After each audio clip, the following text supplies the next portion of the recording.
Sunglasses After Dark. I'm your host, Lauren Tombtone. Tonight we are going to be taking a deep dive and parallel exploration into the 1955 noir thriller classic, The Night of the Hunter, directed by Charles Laughton and drawn from the book of the same title by Davis Grubb. This film has a timely and timeless message that I cannot tell you how excited I am to explore with you. We will also be doing a sit down with traveling one-man band extraordinaire BobCat, as well as featuring some of his original music at the end of the show. So please stick around right here on Sunglasses After Dark. All right, friends, and welcome back. Now, before we proceed any further, I must warn you, this episode contains our first official. All right, friends, welcome back. Are you ready? I'm going to move fast and efficient, like Harry Powell's blade. We're going to begin with the cult of personality and charisma as a weapon, and I feel that this is best demonstrated in this film in the initial scenes when Mr. Harry Powell arrives into town and begins to woo people over with his sense of moral authority, religious righteousness, and a sense of being driven by a higher purpose. That the townspeople have a hidden purpose lying in wait is the perfect opportunity for faith to replace trust. And we see time and time again where vulnerability lends itself towards a charismatic, confident sensibility over a quieter, wary one, such as Willa herself or young John, who voices his concerns and dislike of Mr. Powell right off the bat, but no one listens. Instead, he is invited to the town picnic, another intimate gathering where he can corner his victim in a private setting. In this sense, this film makes us wonder, is it 1955 or 2025? It does make one wonder. Moving along, our next parallel finds us at false prophets and weaponizing religion. A terrifying parallel that is all too common these days. I feel that this is best expressed in the scene in which Mr. Powell is marrying Wilma and utilizing faith as a way of controlling her and manipulating not only her, but painting himself into a permanent picture for the community as a man of religious authority. We find ourselves at this point also wondering, is this not a common parallel that we see with televangelists? That we even see with our political leaders today? Utilizing what was once separate as now a struggle between the two. Mr. Powell expresses this in a physical way through his tattoos and his almost childlike story of the battle between hate and love, and that they are always at war with each other. He wields these in such a way that, given his sense of righteousness, his sense of confidence, the community assumes, wearing a preacher's outfit, he is on the side that they wish him to be. John continues to see through this. The question is, can we as adults see through it ourselves in modern times? Moving on, friends, we encounter the vulnerability of the desperate. And I feel that the tragic wedding night scene best expresses this, as Harry Powell, unbeknownst to poor Willa, who has never seen his true nature, is revealed at the moment that she expects, as rightfully she should, that on her wedding night she shall share the bed in an intimate encounter with her new husband. Instead, she is met with religious disdain, coldness, and vilification for her very natural, human, feminine desires. She is then made to undress, and he parades her before herself in the mirror of examination as though she's a specimen, and he breaks her down bit by bit. It is a heart-wrenching scene. And yet, how many times have we seen someone in a compromised position, bent to the will of another, simply because they're too tired to know the difference, too tired to fight? And moving on once again, I feel one of the most frightening elements of this film is its exploration of the danger children face when the system fails.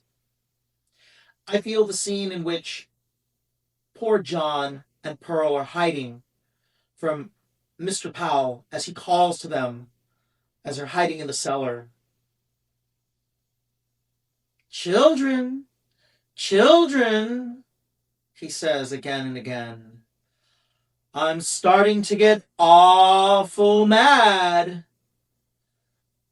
It's a frightening and familiar scene. Oftentimes, children are dismissed by communities. Victims are dismissed by communities. Predators with confidence win out over victims who are too afraid to speak or have no strength left. And they are resorted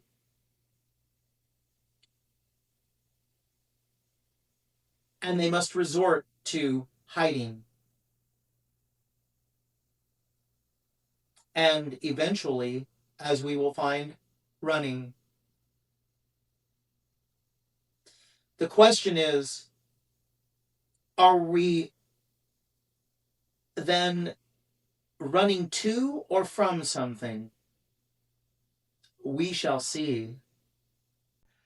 And moving forward, friends, we come to one of my favorite scenes in the film, as well as themes. Escaping the monster, not defeating it. In this theme and scene, we encounter the children escaping Mr. Powell in desperation in a river voyage in an old wooden boat. Now, I would like to backtrack a little bit here and say, why is Mr. Powell such a monster? We have alluded to some monstrous characteristics, as well as manipulative personality traits and such. But I would like to establish that Mr. Powell is in fact a serial killer. And Mr. Powell, in fact, killed poor John and Pearl's mother, Willow. She was in a desperate position because her husband, Ben Harper, himself, his heart broken by the social desperation he was experiencing and seeing around him, and the wealth gap at that time, broke his mind and heart to such a degree that he robbed a bank. Now, their plight, and again, I will say his explanation of it during the prison scene, is one of the most poetic scenes of the movie. And again, a scene in which the dialogue is drawn directly from the book. It has an intimate narrative, a personal narrative, a haunting narrative. The river journey itself is surreal, almost fairy tale like. There are nods to almost a painting like landscape aspect as the children travel along. It's intentional in its familiarity and non-familiarity. They don't know where they are, but they're comfortable.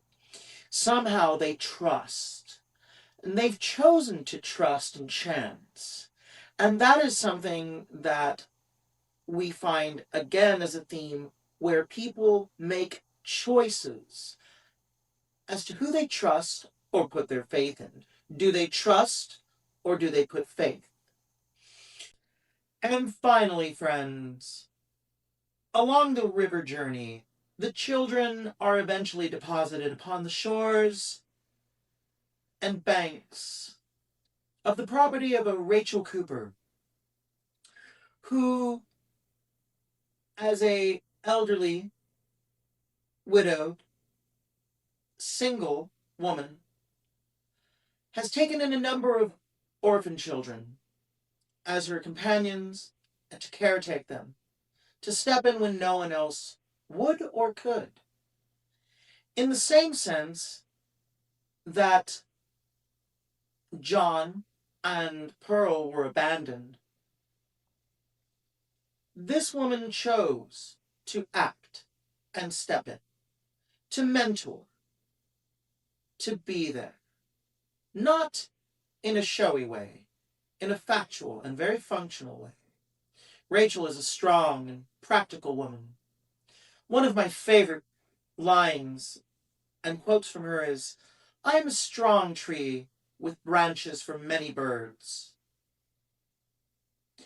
And a strong tree she is. For when Mr. Powell shows up, having tracked the children day and night along their journey on a literal pale horse, he encounters stiff defiance and questions right off the bat. Rachel Cooper is not wooed, and she listens to young John, the first adult to trust him in his honesty and his firm yet quiet statement. At that moment, without hesitation, Rachel departs inside. Mr. Powell pulls his knife and attempts to go after young John right there on the porch until he is confronted by the barrel of Rachel's shotgun. And he warns he will be back at night, which he is. And he sits outside the property singing his butchered hymn. As dawn nears, Rachel, who has been sitting up all night as well, joins him. And they have a dueling duet, so to speak. The truth versus the lie. I will not tell you how this film ends, but it is possibly one of the most tense 20 minutes you will ever experience. And I would like to say that, again, the film carries a literary narrative that I feel is hauntingly expressed by Uncle Bertie's description of poor Willa's body as he finds her fishing one day. He comes back to his humble riverside shack and pleading between a photograph of his now deceased wife, and a bottle of booze. He realizes no one will trust him. They might blame him. But he must tell someone what he saw. And he says, "You should have seen her, down there in the deep place. Her hair waving soft and lazy, like meadow grass under the flood water. And that slit in her throat, like she had an extra mouth." That scene and that line have stayed with me in a way I can't quite explain, and I can't shake, and I don't want to. I cannot recommend this movie enough. Friends, we live in tough times with obvious parallels of difficulty that are presented in this film. Yet it is children and women who shine through. And that is a theme that, if anything, we must look at, cherish, and uphold in this day and age. Please stick around for my next segment as we have a sit down with traveling one-man band extraordinaire, BobCat. Right here on Sunglasses After Dark with me, Lauren Tombtone. Welcome back to Sunglasses After Dark. I'm Lauren Tombtone, here with BobCat, the traveling one-man extravaganza band. Are you a band? Oh, hell yeah. You're a band, okay. What makes you, why do you define yourself as a band? Okay. First of all, when you have a band, what does a band consist of? It consists of melody, harmony, rhythm. Now, in certain bands, I feel like a guy just like playing strumming guitar, so they can't really get more than one note at a time. Still a one-man band, but it's more limited. Or take the guy who does looping. You're a one-man band, you're still kind of limited to the technology. Or even playing with tracks, you're limited to the technology. But with this, you're limited to much more primitive technology, and you have to use every element of what you got to establish a rhythm, to establish subdivisions, to establish a chord progression, to establish a melody, and then to have lyrics that mean something to both you and can mean something to the people in the audience. Indeed, I like that take. So, as a band, tell me what has been one of your challenges that you found being a one-man band, a thing that you've had to overcome or learn on the fly, so to speak. Okay, so music, no issue to me. My rhythm could always get better. But because I live in my van, I got to figure out a way every week to negotiate $1,000 for myself. It's hard because so it's real world practicalities. It's far less imaginative things. It's imaginative, I can imagine, but oh yeah, it's real world struggles. Yes. And if you don't secure yourself a gig or two or three, you don't survive on the road. And so at the same time, when you do, you're the one who made it happen. Yes. The success is yours, the failure is yours. You own it all. In that respect. Exactly. It's the only way you can do it. I would love to find a manager, a booking agent, but I realize you got to get more streams on Spotify before anyone would ever consider you. So for anyone out there watching the stream that knows anyone or does that, this guy needs your help. But here's my thing. I know what venues do what. I can usually negotiate a $300 gig for myself on a Friday, Saturday night. But have a hard time in certain markets. I want to be able to book 2 shows. If I can't get that 300 and 300, I need to book 2. I need to book a Saturday afternoon and a Saturday night. I might have to go busking. If there's a urban center that's not just totally locked down with the police and you can't get there, if there's a farmer's market that doesn't have any scheduled music, I got to figure out what that is and get to that. And as a one-man band, you're flexible to choose whatever venues that may pop up. So that's an incredible kind of flexibility that often as a band, you have to you're limited in the sense that if you're a big band, you have to have a venue that can support that size of a band or the needs of the band sound wise. You are in a position of flexibility to adjust, and that's got to be an empowering thing. Yeah, because what you see here, without any amplified drums, that's the thing. I can do acoustic guitar, no amplified drums, or I can match my electric guitar volume to the cajon's volume. And what he's speaking of, what BobCat is speaking of, you will all get to witness shortly. Some of you streaming. For those of you watching this in the actual Sunglasses After Dark episode that will be coming out later in the year, well, there you have it. There will be music, and the stuff for it is over there. But we're over here. So continuing on with the concept of spaces, tell me what has been a memorable or your favorite moment with a fan on tour recently. Memorable or favorite moment? All right. One of the best things that happened in the last month is I started running ads to my shows. I'm still not there yet in terms of running ads, but there have been a few shows in the last month where people came out like, whoa! And continuing on with spaces, another question I would have to you, traveling on your own, that's got to get boring. How do you keep yourself occupied on the long drives?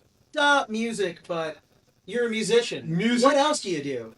Podcasts.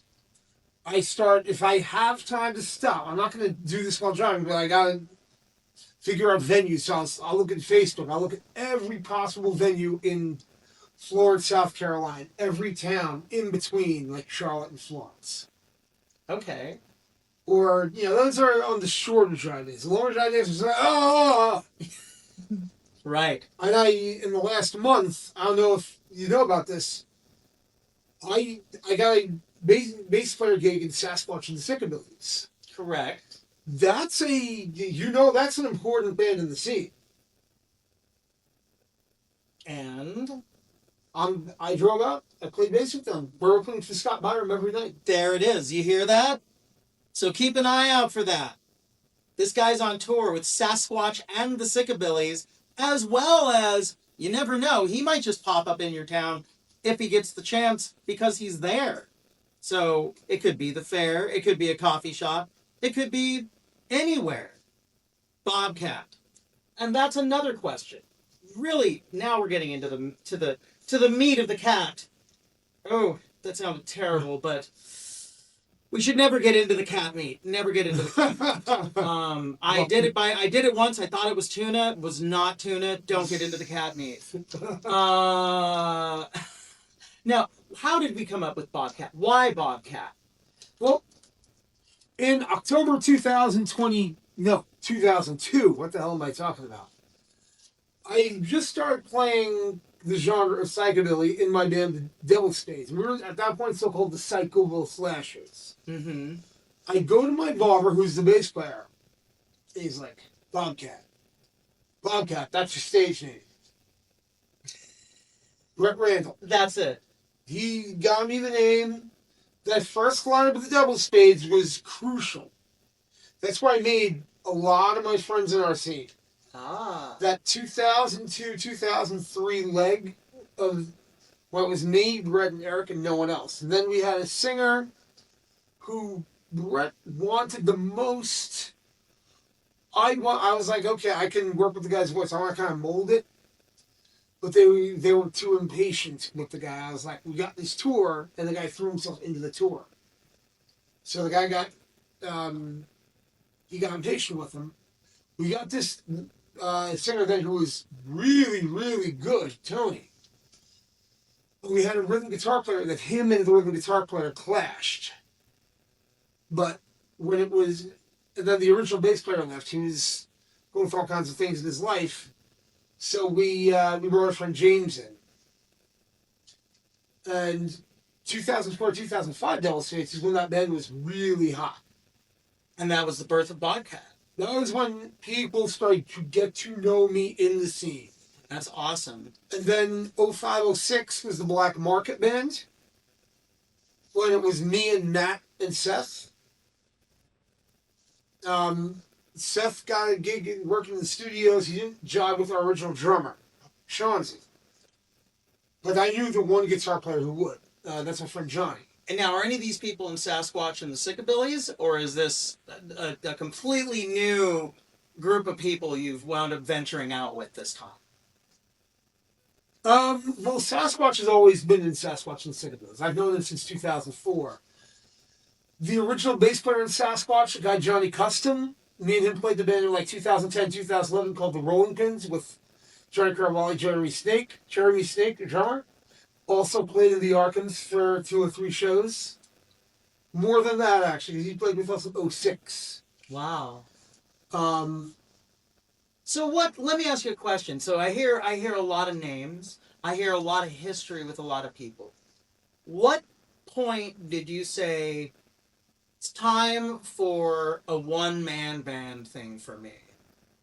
When did that take shape? And was it it came in waves. in waves? Okay. Yes, I was originally seeing it when my band, the Devil Spades, booked at this one bar in Smithtown, and Eric was the drummer, and the manager had a little tussle, and people were there expecting to see the Devil Spades. I was like, you know what, fuck it, I'll just play by myself.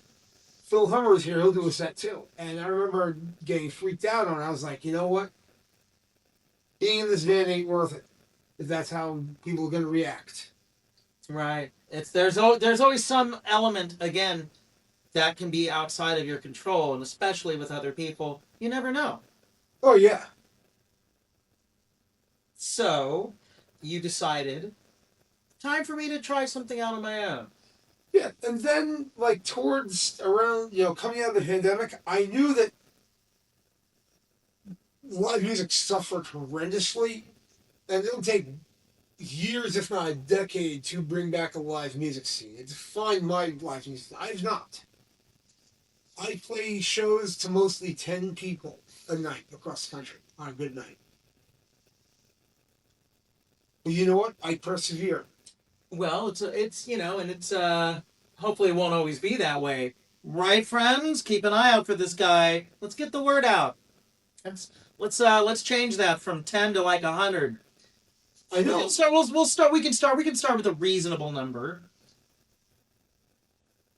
We can work our way up from there. I'd love to see 100 people a show that I do myself. So we will be back with a little roundup series of questions here in just a moment. So we're back with a little wrap-up question here.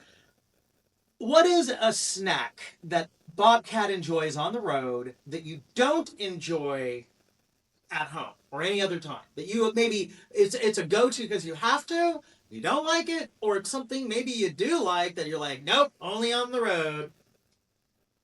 Only on the road. The green pistachio nuts, not part of my normal diet. 8 eggs a day, some days even 10. Not part of my normal diet, but it's how you stay. No one can afford. Hard-boiled eggs? Hard-boiled eggs anyone can afford. There you go. Get the 2 hard-boiled eggs. Like, no one can afford, like, roast, like, good high-quality boar's head deluxe roast beef. Indeed. Well, friends, there you have it.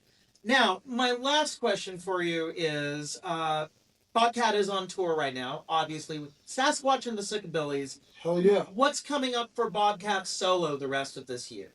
This year, okay, so Saturday, October 25th, I'm playing at Ghost Hawk Brewing in Newark. I'm opening for Sasquatch, and I'm playing bass with Sasquatch. November 1st, I'm at Mad Cats in Wilmington, North Carolina. Fantastic. Sunday, November 2nd. I still need a Halloween gig in Virginia. Halloween gig in Virginia. Anyone? Hit this guy up. We will have... I want like either DC or Northern Virginia. Okay, Halloween. there you have it. DC or Northern Virginia for BobCat. If you can hook this man up with a show, do it. You will not be disappointed. Check out his stuff. Where can they find you, BobCat? All right, I have a Spotify. Just look up BobCat. You'll see an icon. You'll see this.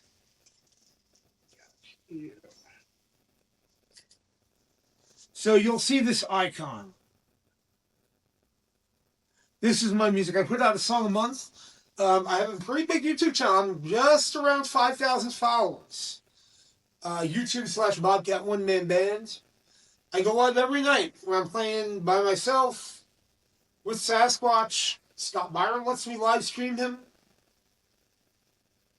I'm doing pretty good with my YouTube channel, with people tuning in and knowing exactly what time it is. So hey, YouTubers and people watching this on Sunglasses After Dark episode on Lorne Tombtone's YouTube channel, once this airs, there you go. If you have not been following BobCat, that's where you can find him. Yeah, plus Instagram, BobCat One Man Band, Facebook, BobCat One Man Band, TikTok, BobCat One Man Band. Well, BobCat, thank you for sitting down with me here on Sunglasses After Dark for some chit-chats. It's been a pleasure. Hey, hopefully we'll do it again. And if you stick around, we're going to get to some live music as well. So cheers, and thank you all for tuning in. All right, friends, and without further ado, BobCat! 1, 2, 3. Whoa, whoa, whoa!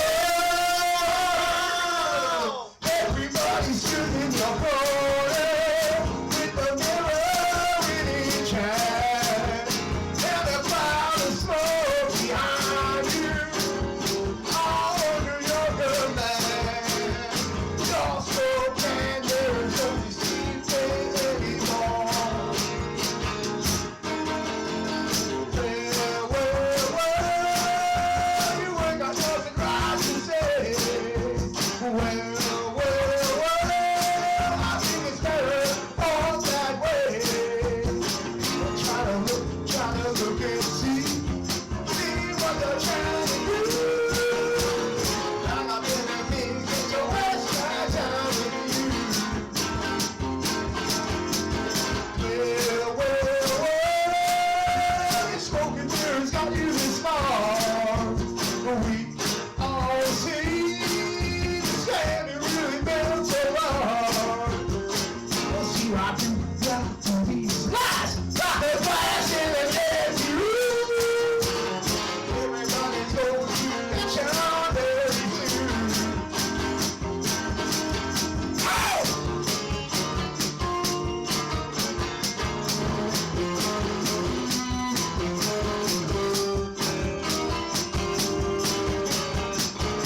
So that's my new song called Smoke and Mirrors. And around Halloween time, this is going to be the next single. I play acoustic guitar most of the time, but tonight we're going to be playing on electric.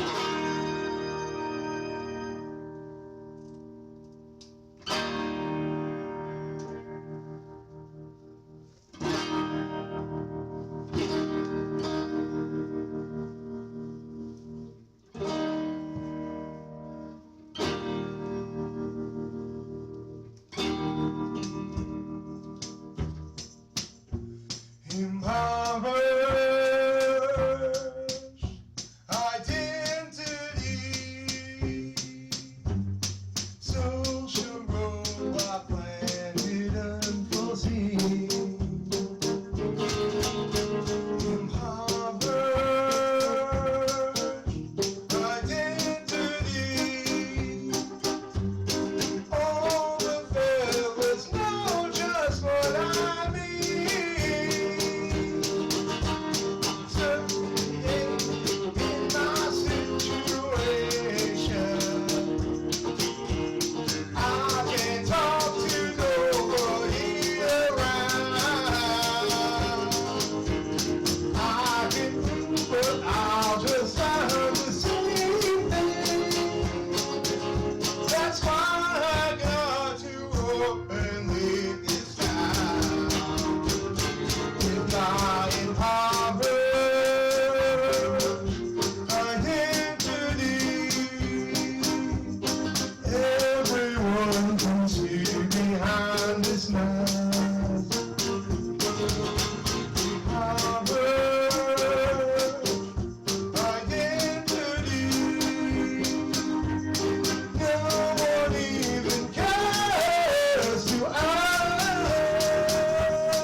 Have this land, my impoverished identity, social roadblock planted unseen.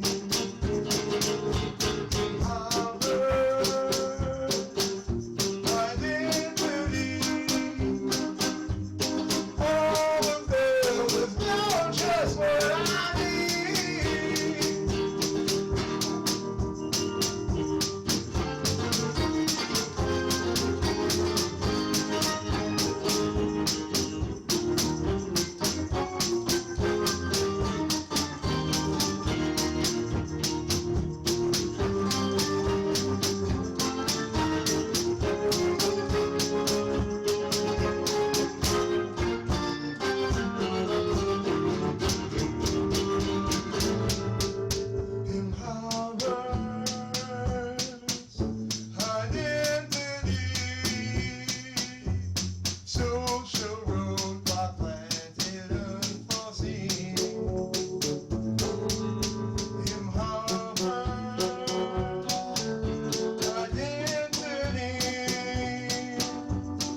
all the fellas know just what I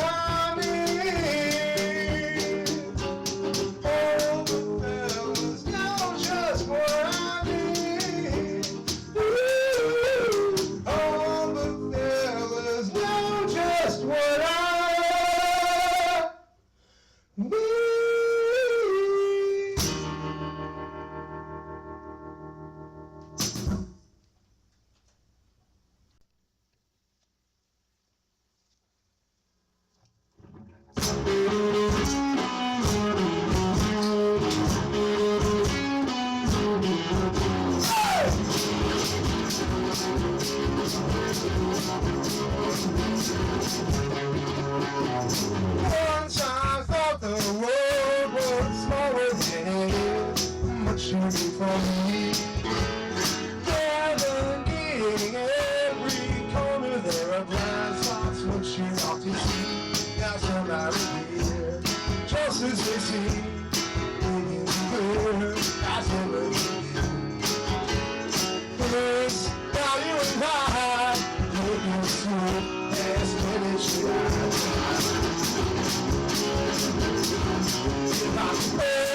Travel back in time. I did so much to live life. I won't be my time. Got me wrong, got me wrong, got me wrong. Got me wrong, got me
Once again, thank you for joining me, Lauren Tombstone, here on Sunglasses After Dark.